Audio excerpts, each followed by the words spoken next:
রাজধানীর নীলক্ষেত মোড়ে ৭ কলেজের শিক্ষার্থীদের সঙ্গে ঢাকা বিশ্ববিদ্যালয়ের শিক্ষার্থীদের ধাওয়া পাল্টা ধাওয়া ও সংঘর্ষ হয়েছে। দফায় দফায় সংঘর্ষ চলে রাত ৩টা পর্যন্ত। পরিস্থিতি নিয়ন্ত্রণে সাউন্ড গ্রেনেড ও টিয়ার গ্যাস নিক্ষেপ করে পুলিশ। যোগ দেয় ৪ প্লাটুন বিজিবি। আহত হন প্রায় অর্ধশত শিক্ষার্থী। এদিকে এ ঘটনার পর ঢাবির সহ উপাচার্যের বহিষ্কার সহ কয়েকটি দাবিতে আজ রাজধানীর ৭টি পয়েন্টে অবরোধ কর্মসূচি ঘোষণা দিয়েছেন ৭ কলেজের শিক্ষার্থীরা। আজ সকাল থেকে নিজ নিজ কলেজের সামনে ব্লকেট কর্মসূচি পালন করছেন ৭ কলেজের শিক্ষার্থীরা। ব্যবসায়ী নাসির উদ্দিন মাহমুদের করা হত্যাচেষ্টা মামলায় গ্রেপ্তারি পরোয়ানা জারির একদিনের মাথায় জামিন পেয়েছেন নায়িকা পরিমণি। এদিন আত্মসমর্পণ করে জামিন চাইলে আদালত তার জামিন মঞ্জুর করেন। সকালে ঢাকার চিফ জুডিশিয়াল ম্যাজিস্ট্রেট আদালতে আসেন তিনি। তার পক্ষে অ্যাডভোকেট নীলাঞ্জনা রিফাত সুরভি জামিন চেয়ে আবেদন করেন। শুনানি শেষে ঢাকার সিনিয়র জুডিশিয়াল ম্যাজিস্ট্রেট মোহাম্মদ জুনায়েদের আদালতে তার জামিন মঞ্জুর করেন। টঙ্গীর তুরাকপাড়ায় আগামী শুক্রবার থেকে শুরু হচ্ছে বিশ্ব ইজতেমার প্রথম পর্ব। ইতোমধ্যে ময়দানে কাজ শেষ পর্যায়ে। প্রথম পর্ব অংশ নিচ্ছেন মৌলানা জুবায়েরপন্থীরা। ইজতেমার ৫৮তম আয়োজন। নিরাপদ নির্বিঘ্ন করতে প্রস্তুতি সেরেছে প্রশাসন।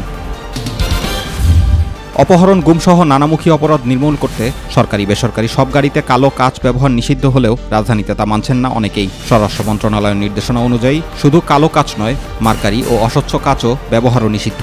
পুরনো নিষেধাজ্ঞা না মানায় সম্প্রতি গণবিজ্ঞপ্তি জারি করেছে ঢাকা মেট্রোপলিটন পুলিশ। কিন্তু এত কিছুর পরেও এই নিষেধাজ্ঞা মানছে না কেউই। খুলনা বিভাগীয় ট্যাঙ্ক লরি শ্রমিক ইউনিয়নের সাধারণ সম্পাদক আলী আজিমের মুক্তির দাবিতে ধর্মঘট অব্যাহত রয়েছে। শ্রমিক ইউনিয়নের ডাকে তারা কর্মসূচি পালন করেছে। আন্দোলনের দ্বিতীয় দিনে সকাল ৮টায় শ্রমিকরা পদ্মা, মেঘনা ও যমুনা ডিপো গেটের সামনে ট্যাঙ্ক লরি রেখে ধর্মঘট শুরু করে। এ সময় তারা সব ধরনের জ্বালানি তেল সরবরাহ বন্ধ রাখে। ট্যাঙ্ক লরি শ্রমিকদের আন্দোলনের ফলে খুলনা বিভাগের ১০ ও বৃহত্তর ফরিদপুরের ৬ জেলার জ্বালানি তেল সরবরাহ বন্ধ হয়ে গেছে। আগামী ১ বছরের মধ্যে দৃশ্যমান হবে পটুয়াখালী রপ্তানিমুখী প্রকল্প ইপিজেডের কাজ। বালু ভরাট শেষে বিনিয়োগকারীদের মাঝে দেওয়া হবে প্লট বরাদ্দ।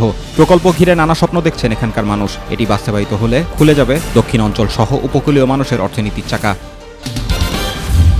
যুক্তরাষ্ট্রের প্রেসিডেন্ট ডোনাল্ড ট্রাম্প গাজার ফিলিস্তিনিদের অন্য দেশে সরিয়ে নিয়ে গাজা উপত্যকা খালি করতে চান। এজন্য গাজার বাসিন্দাদের আশ্রয় দিতে মিশর ও জর্ডানের প্রতি আহ্বান জানিয়েছেন তিনি। শনিবার সাংবাদিকদের কাছে তার এমন দৃষ্টিভঙ্গির কথাই তুলে ধরেছেন ১ সপ্তাহ আগে দ্বিতীয় মেয়াদে যুক্তরাষ্ট্রের প্রেসিডেন্ট হিসেবে শপথ নেওয়া ট্রাম্প। তার এমন বক্তব্যে গাজায় আরেকটি জাতিগত নিধনের আশঙ্কা তৈরি হয়েছে।